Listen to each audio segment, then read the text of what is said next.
Muy buenas compañeros, estamos una semana más en el podcast y hoy traemos un tema que va a hilar con un podcast reciente que hablamos sobre los factores que afectan al rendimiento en salto vertical. Entonces, en este caso lo que vamos a hacer es intentar ayudarte a clasificar a otros jugadores en diferentes tipos de saltadores para que sabiendo esto, en otro podcast en el futuro hablaremos de qué factores están implicados en salto vertical a nivel muscular, es decir, qué musculatura es la más implicada y lo asociaremos con los tipos de saltadores y con diferentes ejercicios. De esta forma, si los clasificas, será más probable que toques esos puntos clave para cada jugador y dentro de eso los puntos débiles en función de cómo es esa metodología o esa biomecánica de salto de cada jugador, ¿vale? Entonces, este podcast se ha basado en el libro de Joel Smith de Vertical Foundations y en los compañeros de P3 Performance, que es este centro, creo que está en Santa Mónica, Estados Unidos, que trabajan con un montón de jugadores NBA, creo que tienen más de 1000 jugadores evaluados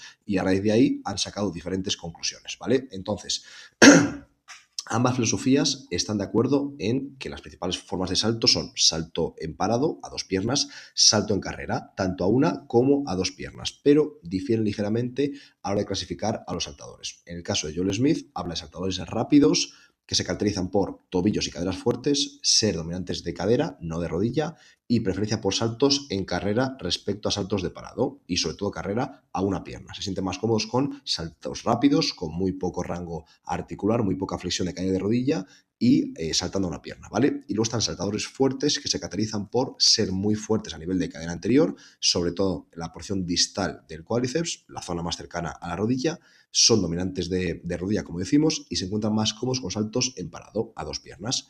La clasificación de P3 Performance es similar, pero divide la tipología del saltador en tres categorías. Primero, Deep Jumpers, que sería muy similar a los dominantes de rodilla de Joel Smith. Luego los Stiff Jumpers, jugadores muy tendinosos, suelen ser finitos, que necesitan muy poca profundidad y tiempo para conseguir saltar mucho. Y luego los Hip Jumpers, claramente dominantes de cadera, flexionan muchísimo el tronco con muy poca flexión de rodilla para saltar.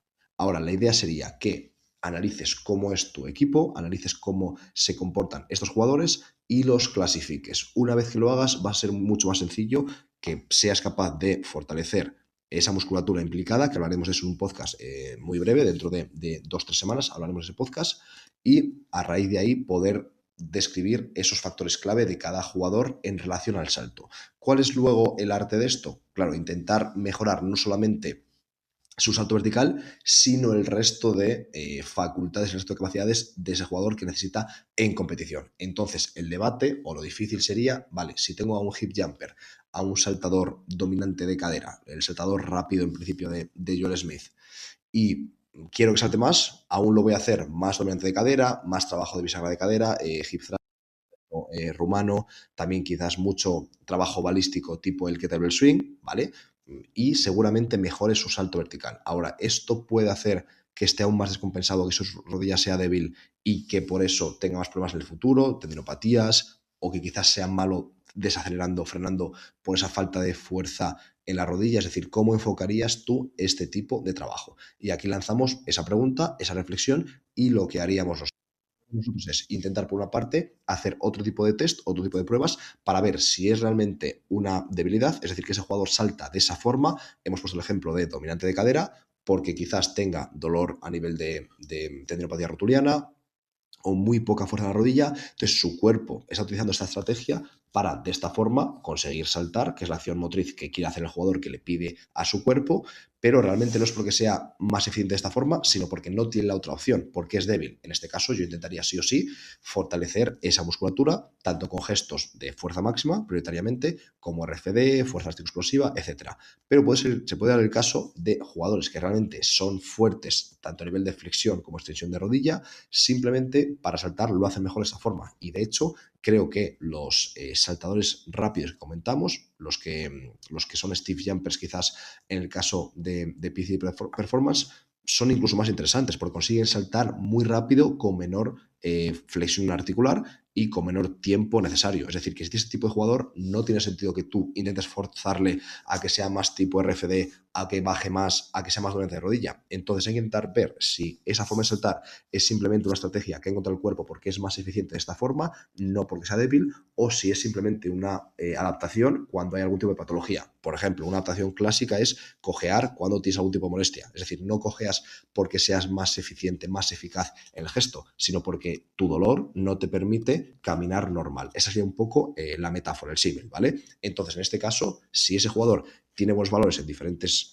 capacidades, yo no intentaría obligarle a hacer trabajo de pliometría o a fortalecer el salto en el gesto que él no es más competente a nivel biomecánico. Entonces, por resumir, intentaríamos ver puntos fuertes y débiles, si tiene puntos débiles sí o sí mejorarlos, y si simplemente a nivel biomecánico ese jugador prefiere saltar de esta forma, lo que hacemos es en un montón de ejercicios seguir fortaleciendo otras estructuras, pero siempre que lo enfoquemos a salto vertical seguimos intentando potenciar, fortalecer ese tipo de huella neuromuscular que ese jugador utiliza. Es decir, si este jugador casi siempre salta de forma dominante de cadera, con poca flexión de rodilla, etcétera, yo voy a proponer trabajo de pliometría muy enfocado a esa línea. Lanzamiento omnicinal hacia el techo con un gesto de bisagra de cadera. Intentaré hacer pliometría, por ejemplo, quizás olímpicos que van también muy en esta línea, sobre todo hang colgantes, es decir, pues hang clean, por ejemplo, hang snatch. Es decir, fortalecer lo que ese jugador ya tiene bueno para que sea aún mejor. En los saltadores dominantes de rodilla intentaría lo contrario y quizás conseguir que salten un pelín más rápido, pero potenciaría su RFD, potenciaría su capacidad de saltar lo más rápido posible, sabiendo que van a tardar más, e intentar poco a poco a que todos sean más reactivos, más elásticos, que es lo que a priori favorece el baloncesto. Es decir, no nos vale de tanto que un jugador salte una burrada, 75 centímetros, si tiene que bajar a sentadilla profunda y después saltar. Entonces, si tenemos ese jugador, intentemos que poco a poco vaya yendo hacia lo que demanda el baloncesto. Pero básicamente la idea es, no transformemos un saltador rápido en un saltador más lento, flexionándose más, solamente porque queremos que baje más saltando o que sea o que utilice más la rodilla. Es decir, la metáfora no, perdón, el mensaje final, el takeaway message de este podcast sería, vale, vamos a ver cómo salta cada jugador, cuál es su técnica, vamos a potenciar lo que él necesita y simplemente cerciorarnos de que no tiene puntos débiles y de que eso está condicionando su biomecánica. Si lo hacemos, creo que tendremos mejores saltadores, mejores jugadores que saltan más y además vamos a ser más capaces de ver el punto débil de cada jugador y poder neutralizarlo. Así que nada, compañeros, en unos episodios, como os comentábamos, tendremos ese análisis de la musculatura específica implicada en el salto vertical. Os daremos también ejercicios específicos para cada uno de los tipos de jugadores en función de su salto, para que podáis potenciar a raíz de cómo ese jugador salta. Y también, antes de que ese episodio, tendremos una entrevista muy interesante que creo que te va a interesar. Así que la semana que viene nos escuchamos.